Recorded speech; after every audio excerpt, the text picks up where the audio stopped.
Hey everybody, welcome to Jen Lowry Writes. Okay, I've got this big cheesy smile right now because I am pure fangirling.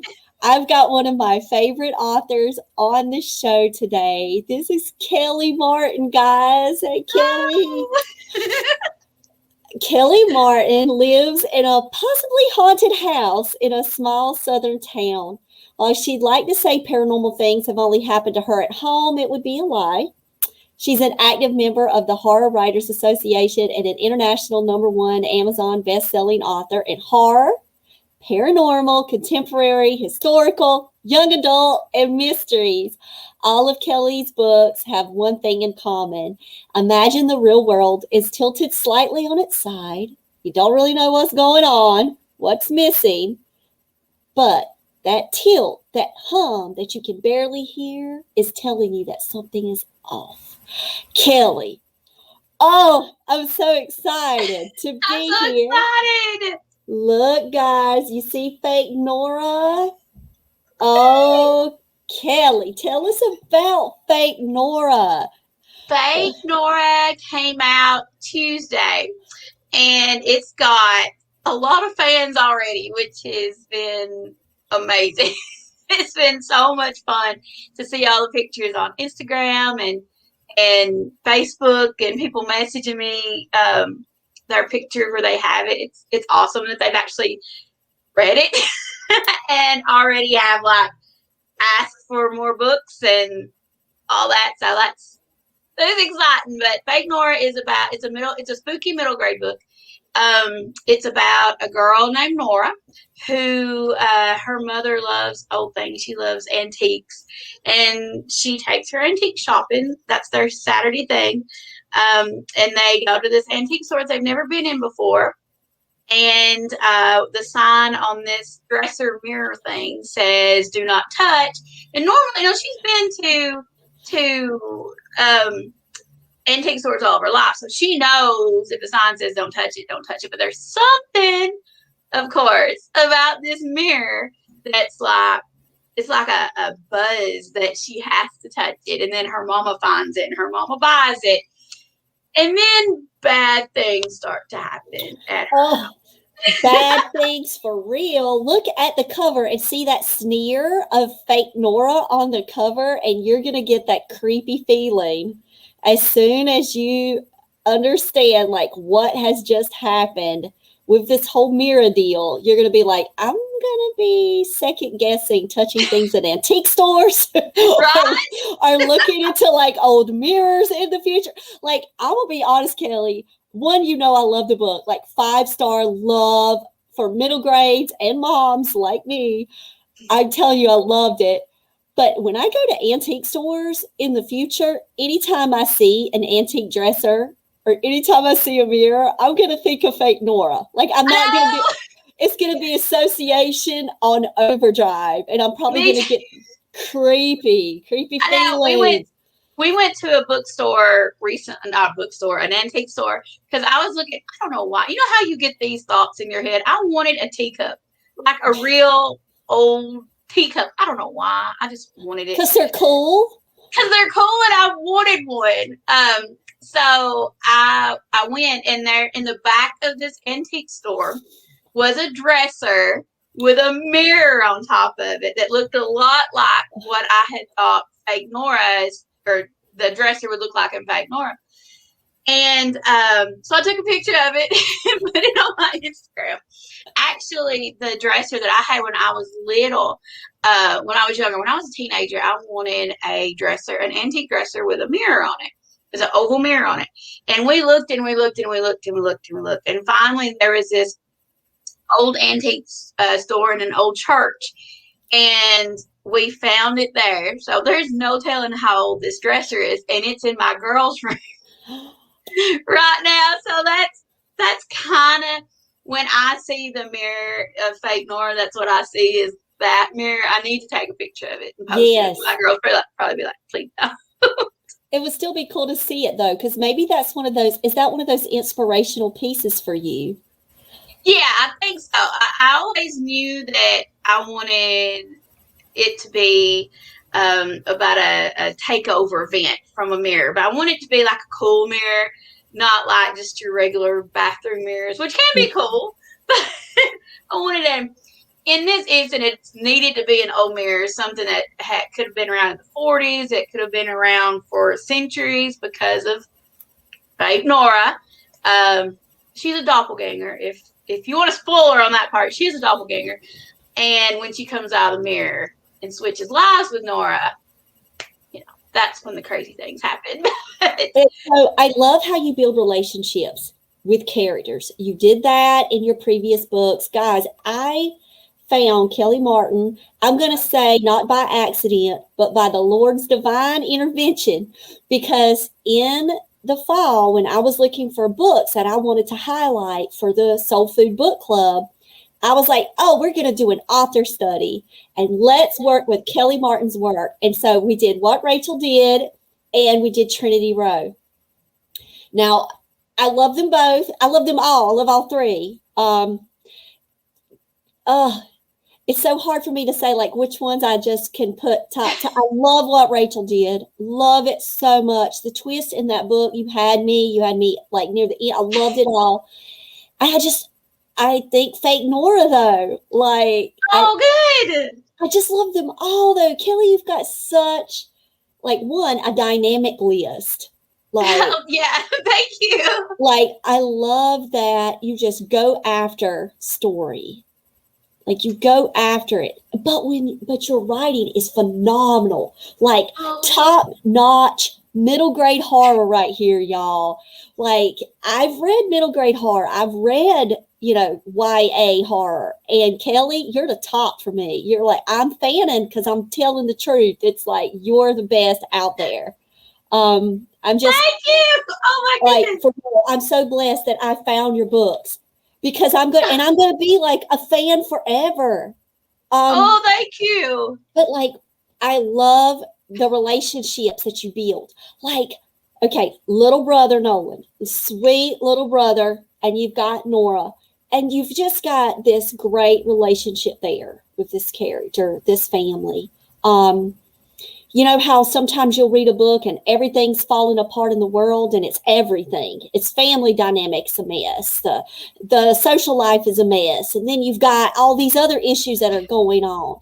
Like, I loved the balance that you had in the book with the light, with the family, but also the dark and the creepy and the scary and the intense emotion. Even from the brother, I can't spoil it, but I mean, like I was feeling like teary-eyed going, oh no, don't mess. I want to like go and don't mess with Nolan. Like you I know. Like, I think that the reason the story works so well is because you have to have that first little bit where they actually do get along. You don't want Nora and Nolan to not like each other, because then when fake Nora comes, he's not gonna care, and then her parents aren't gonna notice it. So, and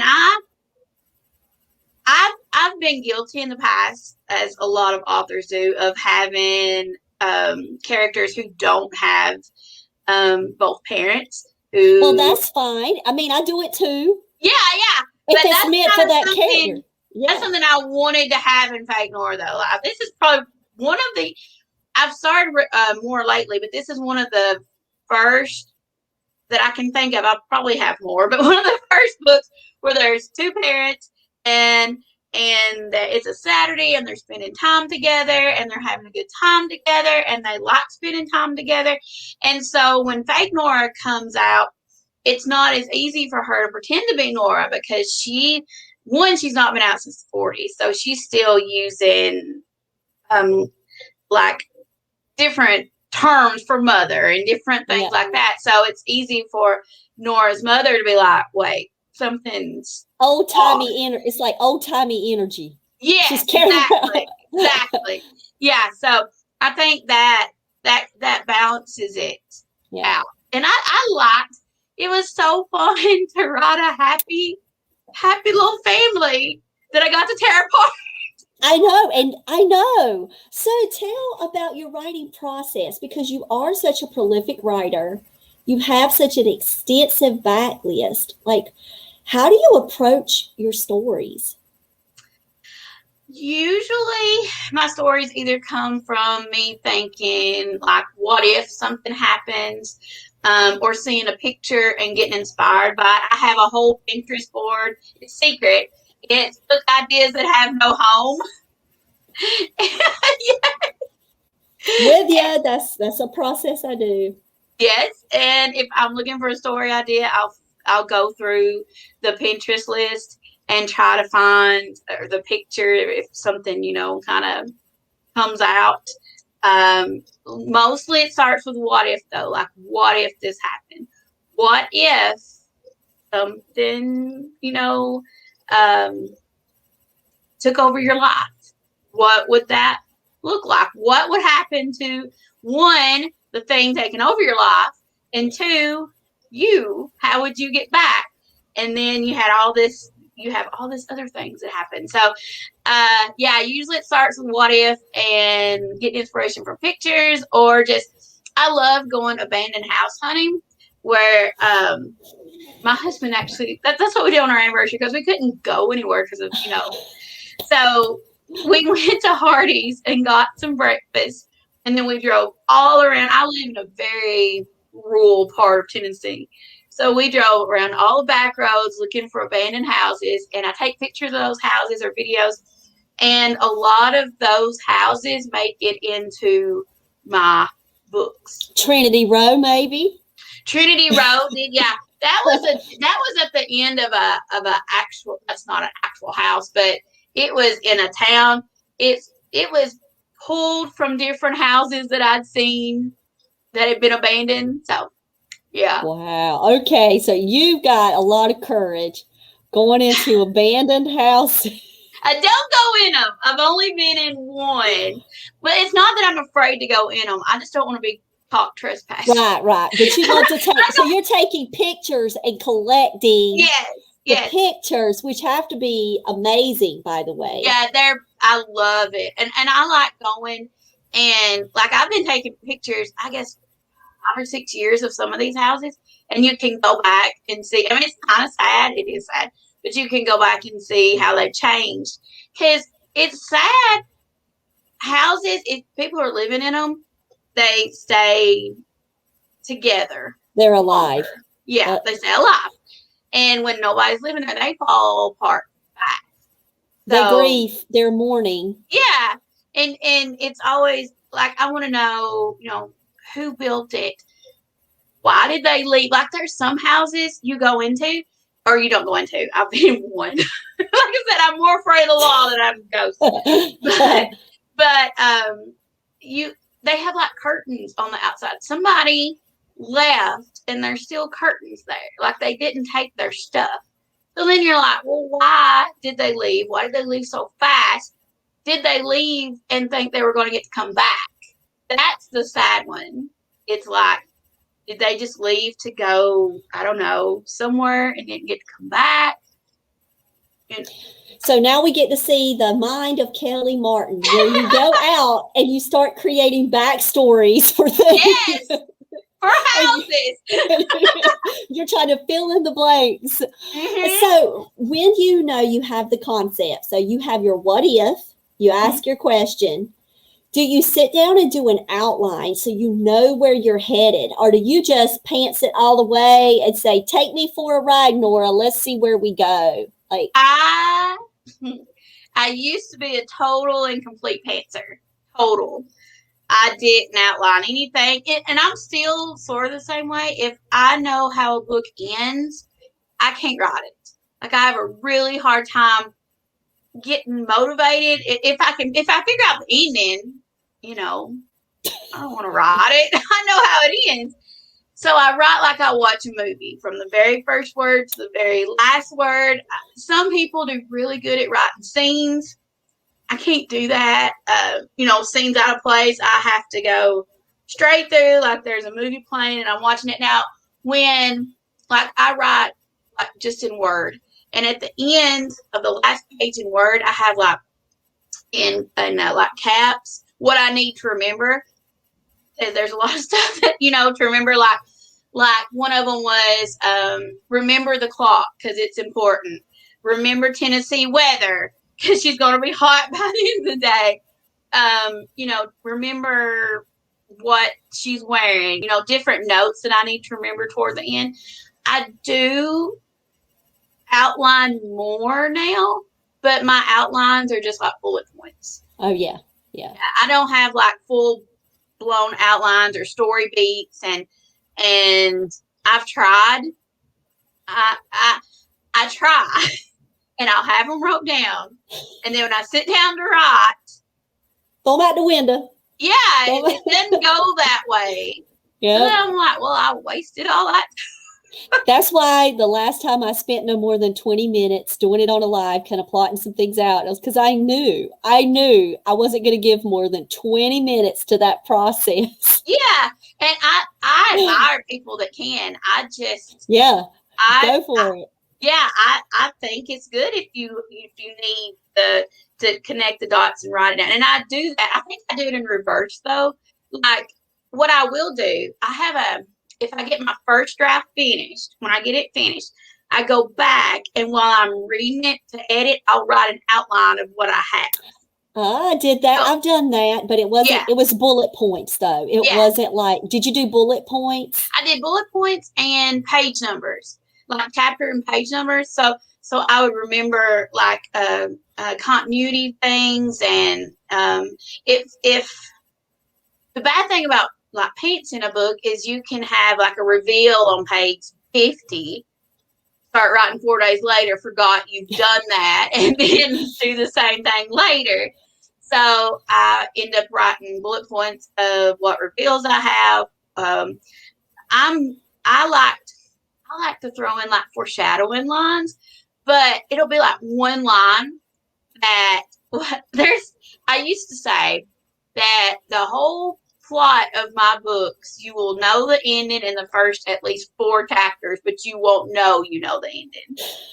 So I always put in little, and it'll be one line, and it'll be like a throwaway line that you wouldn't even expect to be a spoiler. And now I've got to go back and read Fake Nora again. Okay. Yeah, so you've done that in your book. I really try to do that. Yeah. Man, I got to go back. I love throwaway lines. They're not throwaway lines, but I love how you call it that though. That's your thing. Go ahead. Yeah, I love it because it keeps you on your toes. I'm like, I told you how it ended, or at least I gave like it's foreshadowing is what it is. But I don't like want to hit anybody over the head with like, hey, this is foreshadowing. Remember this line. So I'll just put in like a throwaway line. I love it. I'm going back. I'm looking. So you talked a little bit about 4 days later and this can happen. So what is your writing routine? Like, do you have a set time? Because I know busy mama, you've got a full-time job. Like, talk about how you manage everything and still write as much as you do. Oh, I used to write a lot more. I used to not sleep very much. So you gave away sleep? You sacrificed sleep? Yes, for a long time. I've been writing. See, I started writing my first book in 2011. So I guess 10 years? 10 years. It'll be 10 years in November. Good land. Anyway, so when I first started, I didn't sleep very much anyway, so I just stayed up writing. And I'd sleep like, I don't know, 3 or 4 hours a day. And the girls were when I first started writing, my girls were 6, 5, and 1. So they would be. I had a laptop. I don't even have a laptop anymore. I had a laptop, and I would sit in the living room with them. They'd watch like Nickelodeon, and we'd dance or whatever, like between sentences or whatever. And then I would finish writing, when they went to bed. And now that I've got older, it's hard. The sleep has caught up to me. I was going to say, you can't do that forever. You can't do it forever. It's caught up to me, and especially, I'm a teacher, as you know, and I teach 4-year-olds, and I get older and they stay 4. So by the time I get home, like I'll just go, talk to the girls and make sure they've done their work and see how their day was. And then I'll go lay in the bed just to rest my eyes for a minute and wake up like 4 hours later. So the weekend has started to be where I catch up on writing books, or if I have a deadline. I do really good with deadlines. Like I have to have 2 books finished by the end of July. So now that I have that deadline, I'll try not to go to lay down. I just won't lay down. That's my problem. I just don't need to lay down.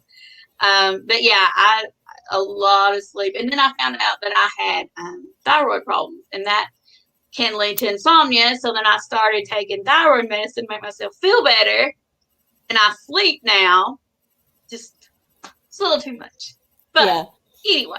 But your deadlines work for you. So yes. Yeah. So with the deadlines, and then do you work just 10 months like me? Like, I work at the high school and we're 10 months. So how's your summer? Like, do you really focus your writing during those times? I do. And I write a lot and rest a lot and do, things around the house that need to get done. But usually my summers are spent doing a lot of writing. And one of the things I do if I have a deadline and I have to get a book out, especially during the school time when, at the end of the day, when you're just really tired, but, you have a deadline, you have to get to it. I write in 15-minute sprints. That way I can come in here, I can sit down, I set a timer, I write for 15 minutes. When the timer's up, okay, I write it down. I'll go do something else. I'll go wash dishes or wash clothes, or if I'm cooking supper, I'll figure something out with that. Then I'll come back in here and I'll do that 4 times a night. So, yeah, that's what I do to get the words out when I definitely need to. I just finished a book about a month ago, so I was taking a little break. So that's why I've been sleeping more lately. But starting Monday, since I've got deadlines, there'll be no more naps for me. So even if it's a 20-minute power nap, sometimes those are all you need. Yeah. Like I come home every day. I feel you, Kelly. I come home every day from work and I have to zone out and take a nap before supper, and homeschool starts in the evening. And it's harder, but I'm ready for spring break. I'm ready for Nano because in Nano, I've already got my project ready. Like, do you do Nano? Are you doing April Nano or November? April Nano? I think I am. I don't know. It's so busy. I teach special ed, and yes, and my master's is in special ed. I know. So where I have 4-year-olds, we do their kindergarten meetings, and they're in March and April. April 1 head count. So you're busy. Yeah. Yes. So between that, March and April are my 2. March, April, August, and September are my busiest months at school. So I try to give myself, I used to beat myself up about it. Like if I would come home so tired and I'd be like, no, I got to write 2,000 words today. Like I had to write 2,000 words, especially when I was starting out and I was trying to get a backlist and I was trying to get books out and backlists and all this stuff accomplished. So have you ever fallen asleep writing? No, I don't think so, that I can remember. So and then you wake up and you're like, oh, see, I can type with my eyes closed. So I'll be typing, and then sometimes I'll go to sleep, and I'll look to see what I've written. And it's like your finger got stuck on Z or something. You're like, oh no, I've gone to sleep. Oh my gosh! So you're YouTubing too. You're YouTubing, you're on social media. So you're not just someone that hides behind the screen and says, I've just got to write. You're out there. You're moving. I'm moving. The ball. Maybe that's why I'm so tired. I don't know. I mean, you seem though, like each day when you post, how much do you spend on social media? Like, do you spin quick, or do you get down the rabbit hole and you just get lost in it all? Or do you really like monitor your social media? I don't monitor it. I just, my phone's at the end of the day is always on me. So if I see something, I'm just scroll every once in a while. I don't have like a certain time or certain. I used to have like I wanted to have an Instagram post every day and a Twitter post every day, and I wanted to do like different things, and that got to be where I was having to think of content that didn't seem authentic. So now I just, if I see something I like, I repost it. If or I'll post something that happens. Like I wasn't expecting to go see the abandoned house on Friday, but we went and saw it. So I just made a video of it, made a TikTok. So I don't know if that's the right advice to give, but it's more you. It's more authentic, and you're not forcing or pressuring yourself. Yeah, that I had to take a little bit of step back from YouTube because I was posting. I had a live stream on Monday, and I had a Plan With Me live on Sunday, and then I had a topical video on Thursday, and it was a lot. So now I just post whenever I have an idea or something I need to post, and I end up like I even already have like 2 or 3 ideas of stuff that I want to have because I took that pressure off, which is ironic when I say I write better on deadlines. I write better on deadlines, but social media, I do better not. I think it's the social part though. You're supposed to be social on social media. That's the point of it. And I love commenting on other people's videos and other people's pictures and other people's TikToks and other people's Twitters. So I want to be more social on social. Yeah, you don't want to feel like you're just doing it to check off a box. Yeah, and that's what I was doing. Like I used to have a planner, IFTY, Instagram, Facebook, Twitter, YouTube every day. Make sure I was on it. And I took that completely off. I was like, this is not what it's supposed to be. It's supposed to be social. Right. If I want to get on Instagram, I will get on it. And I do every day, like 4 times. So it doesn't matter. But it's not like I'm having to make myself do it. Right. And I think you can tell a difference. I personally think you can tell when somebody's on a social media thing because they feel like they have to, or because somebody told them they had to, or somebody like, you need to be on this to sell books, which is fine. But I think you can tell. Yeah. But what it is, though, when you have the pressure off, like you said, the opposite of the deadlines, you have this freedom of creativity to just do your thing. When I first started Instagram, I was so impressed with how people could keep a color palette. Yes. And I was like, wow, how gorgeous is this? I want to start this purple color palette thing. Come on. I couldn't maintain that. I was like, there'd be pretty stuff I wanted to show on there that wasn't purple. And then I would be like, you know what? I'm abandoning every bit of this foolishness that I was trying to do that really wasn't me. That was somebody else's Instagram that worked for them. Yeah. And when I stepped back and said, okay, I'm just going to do some random mess because I'm a random person, then that made sense for my world. Mm-hmm. So I think it took me, though, going through it. It took you going through it. Yeah, I had to go through different, you know how you want to have an aesthetic. But I thought, okay, they say whoever they is, they use the same filter. So I would try to use the same filter, and it would look good on some pictures and not good on some other pictures. So I'm just like, no. So I just ended up doing, most of mine are dark. But then have you ever been, I'm sure you've changed it now, but you see a picture and you really want to post it or you really want to retweet it or regram it, and it doesn't fit your aesthetic. And you're like, how many people actually go to your actual wall to look at the whole thing? Right. Yeah. Exactly. Like I was so over that so quick because sometimes when you try to do things to check off the box, you really just don't have the motivation to maintain it. Right. You're just tired and you want it Yeah. done. No, Yeah. it works for some people. And Of if course. it works, it works. That's great. But It that's did finding not your work for way. me. Yeah. No, I have a friend. She takes the prettiest book tube pictures of her books. They are so pretty. I love And that I stuff. tried and I failed. I don't have like great lighting. So like and I want her pictures because they're so pretty. And she has taken a few pictures with my books and sent them to me because I like 100 pictures. But I found out that if I just put a book on my bookshelf and take a picture of it and write and put a little filter on it and a caption, and it seems to work. It's good. It's serving its purpose. You're sharing out. When the Lord has you to move, you move. When you're sharing That's out, what you it move. is. That's it. That's it. So speaking of Instagram, so I was having to be scrolling on there today, and I saw some news, Kelly. Yes.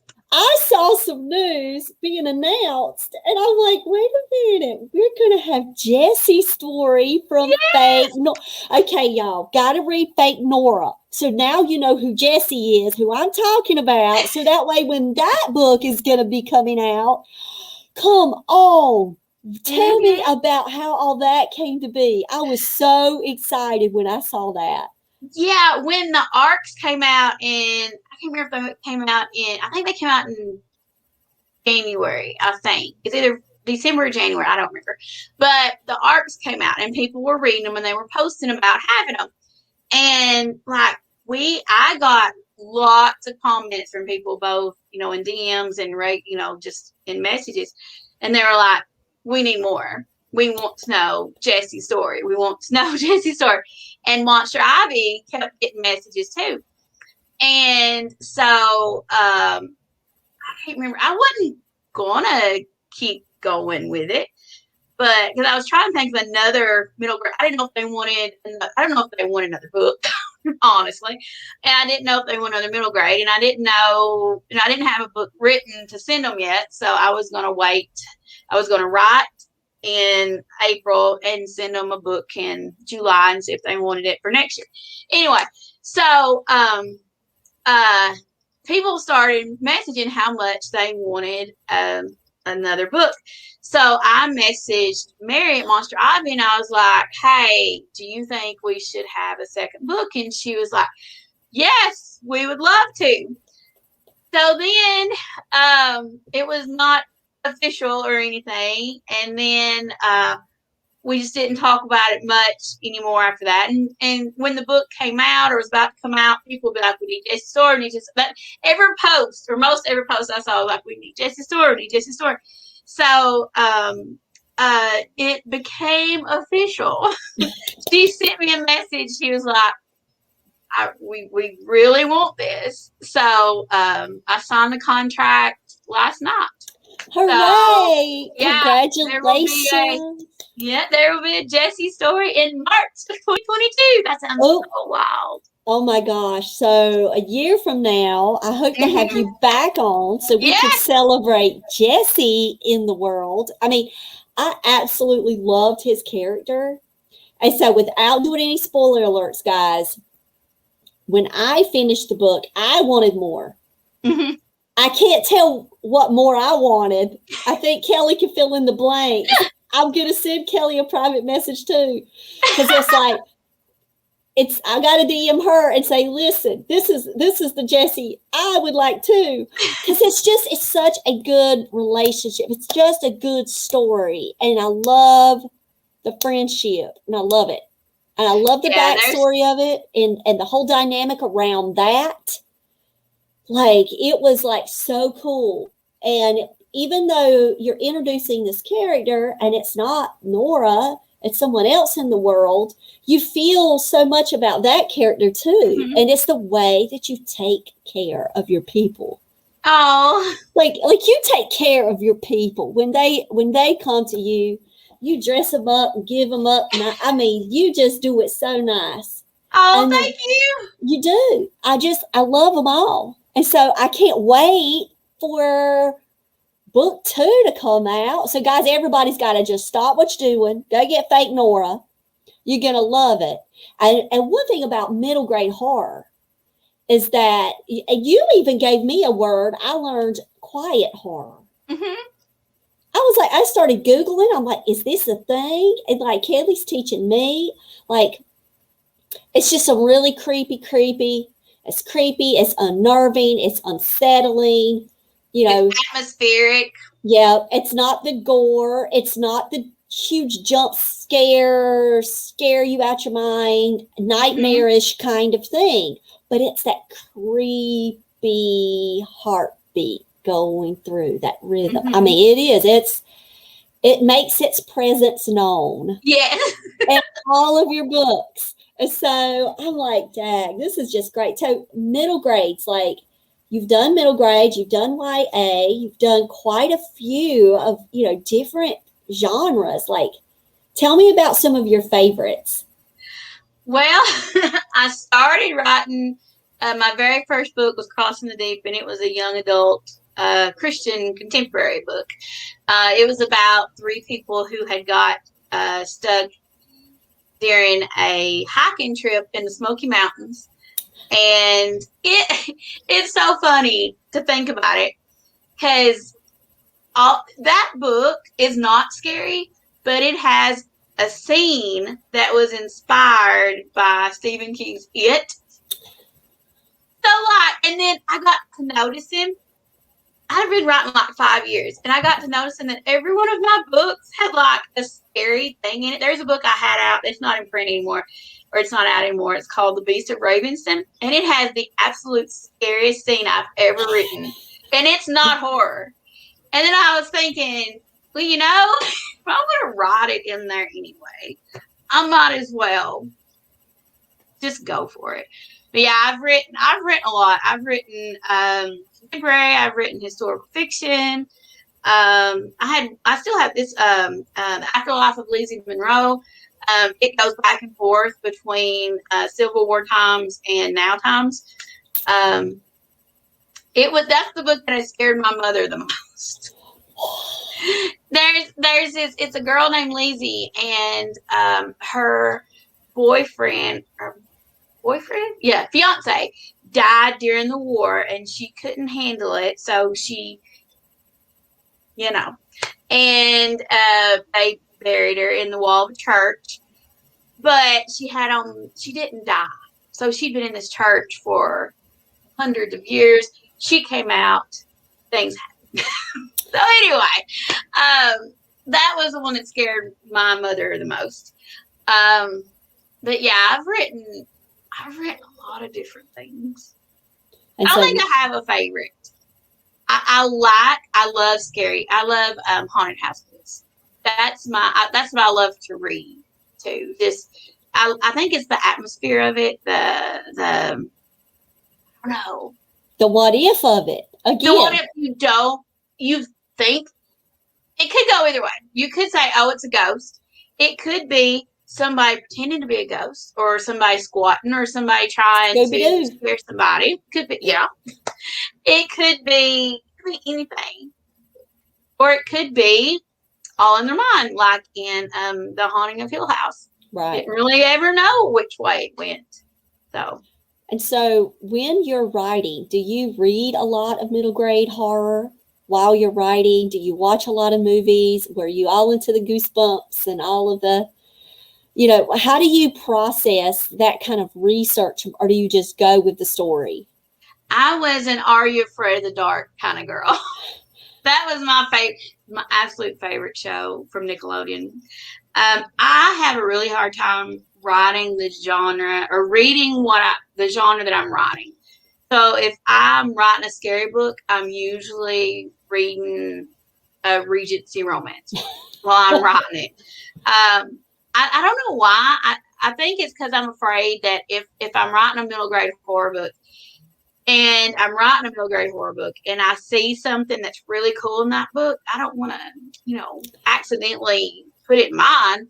So, yeah. I also write under a pen name. I write sweet romances under Marty Kay. So when I write those books, I'll read like my scary middle grade books. Listen to you. And so I read within the genre of when I'm writing and watching the movies. So we all have just a different way and we find out like what works for us. Yeah.